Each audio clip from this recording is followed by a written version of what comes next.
We're in Psalm 17, and I'm going to be brief today, try to give you some of this time back that I've taken the last 2 days. We're picking it up in verse 13 with, I think, a profound, a helpful, a powerful thought. Are you ever overwhelmed? Do you feel like you look at culture coming undone and you think, where is God? Why isn't he intervening? Why is he allowing these things to unfold? Why does he seem to allow the wicked to be winning? And how about in your own life? Do you ever feel like critics or unjust treatment, abusers? Have you ever been handled in a way that was unjust and they seem to get away with it? They seem to win? Well, that's what David is feeling like in this prayer. He's praying in Psalm 17.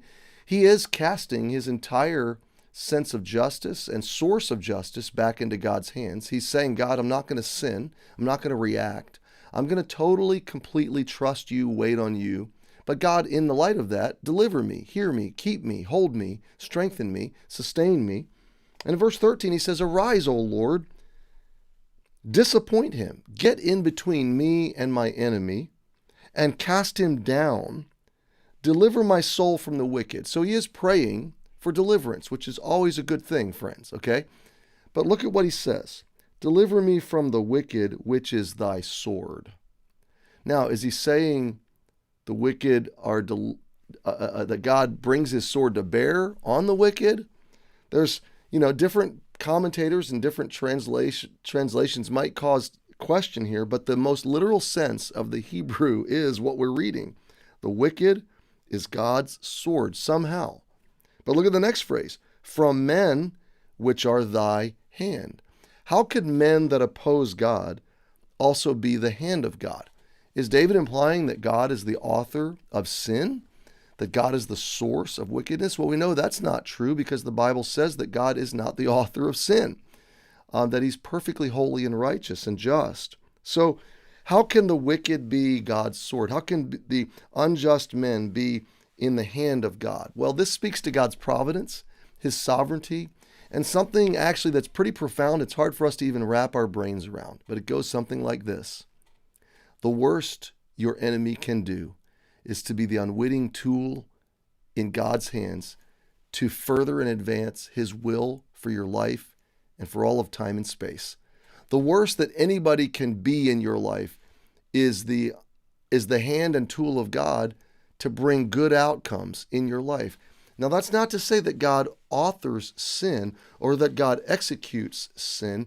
It is to say that in this momentary fallen state that's sinful and broken, where wickedness sometimes seems to be winning, God is so powerful, he's so much in control, he is so providential that he will ultimately and finally turn sin back on itself to serve his ultimate good ends.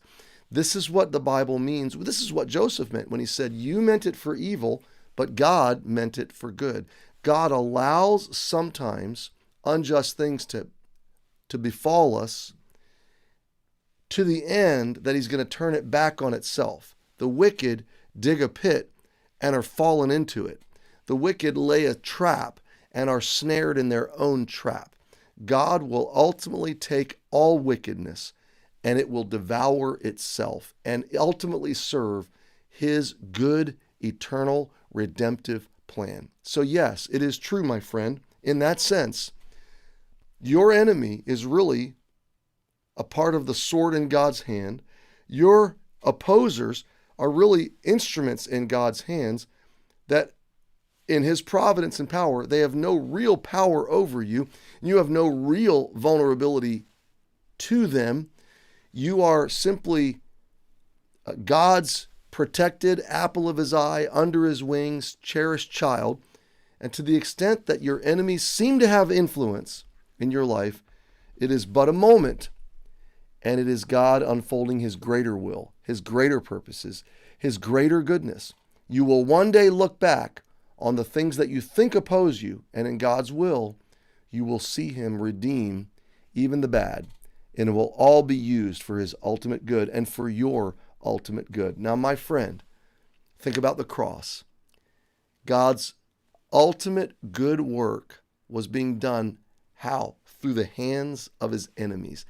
The Pharisees, the priests, The Romans that were crucifying Jesus thought for sure they and their wicked plotting had won. They meant it for evil. They were silencing Jesus. They were crushing the movement of Jesus' followers. But little did they know that the crucifixion was the greatest work of God's goodness and expression of God's love in all of time and space. And at the very hands of wickedness, God was doing the most great and incredible good work he would ever do. And it would lead to the resurrection, the greatest victory, the greatest triumph in all of human history, where sin and death were ultimately defeated. It was won as his enemies were his sword, and evil men were merely objects in his hands, bringing about his ultimate goodness.